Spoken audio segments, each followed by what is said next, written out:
Okay, today I'm going to be doing a quick benchmark on Cryostasis. I'm going to be using the tech demo that you can download on the internet.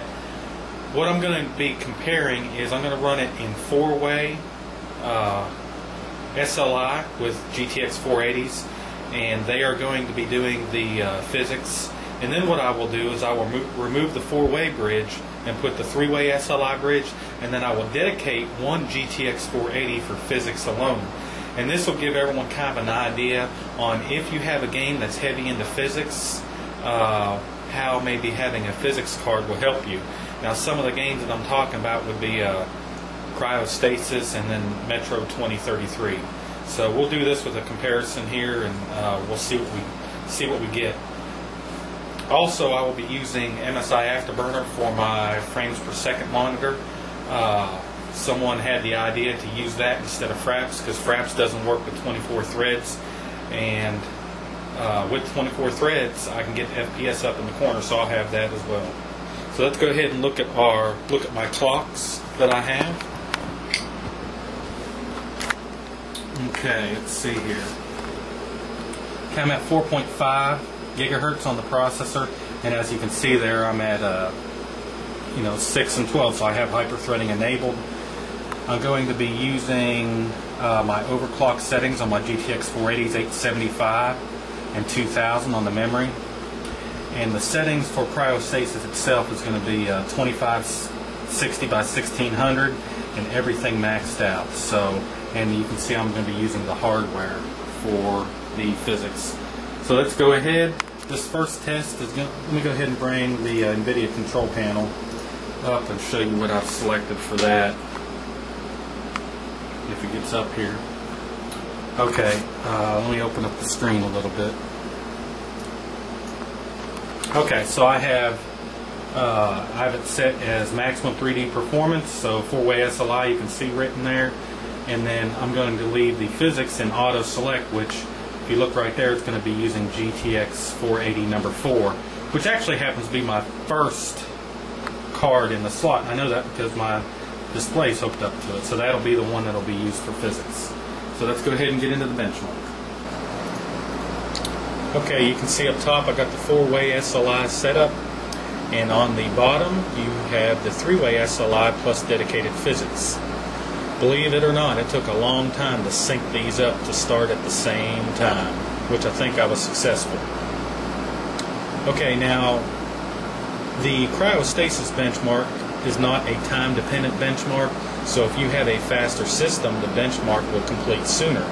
And you can tell this, and you can see the 3-way SLI plus dedicated PhysX is taken off. It's already ahead of the upper. It just looks faster. The 4-way SLI card number 4 is the PhysX card, and then on the 3-way SLI setup, the number 1 card is the PhysX card. And if you look at the temperatures on the top, the GP number 4 is significantly cooler than the others, about maybe 3 degrees, and then on the bottom, the GP number 1, it's the coolest, but it's higher than what I would think just for PhysX. You know, that kind of tells me that if you run a 4-way or 3-way SLI with the new Nvidia drivers, and you have one doing PhysX but it's not dedicated to PhysX, the drivers have a hard time telling, whether to do PhysX or to do the graphics portion of the benchmark or the game, and so it's utilized less. I think newer drivers will fix that, but as you can see, it's faster in this game with a dedicated PhysX card.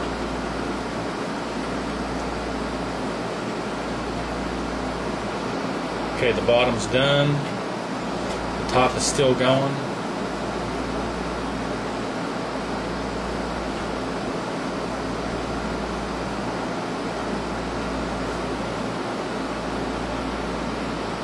Okay, here come the scores.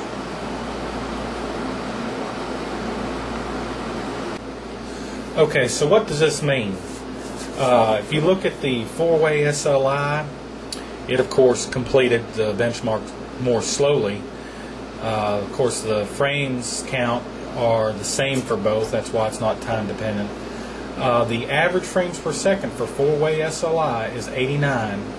3-way SLI is 106.2. Now, I was surprised at that. Now, the minimum frames per second for both of them are pretty much, you can call them the same. They're around 45 frames per second. So when the game is tough, it's tough. And it seems to me to be limited by the graphics, not the physics card. Because surely a GTX480 dedicated for physics would be able to handle it. And the minimum frames per second for the 3-way SLI is a little bit lower, so that tells me that the graphics on the bottom hit bottleneck quicker. Maximum frames per second, 225.8 for 4-way SLI, as compared to 201.4 for 3-way SLI plus dedicated physics. That tells me when there's no physics, the graphics cards really help you. It helps you to have that fourth graphics card. When physics is required, then your average FPS is going to be higher, and that's what you see at the bottom. So I'm pretty surprised at what I see here,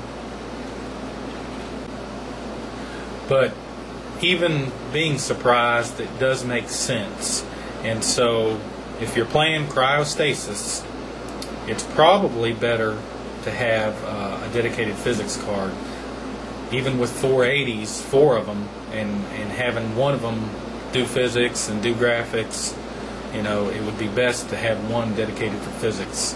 At least that's what the tech demo tells me. Thank you for watching, and please subscribe.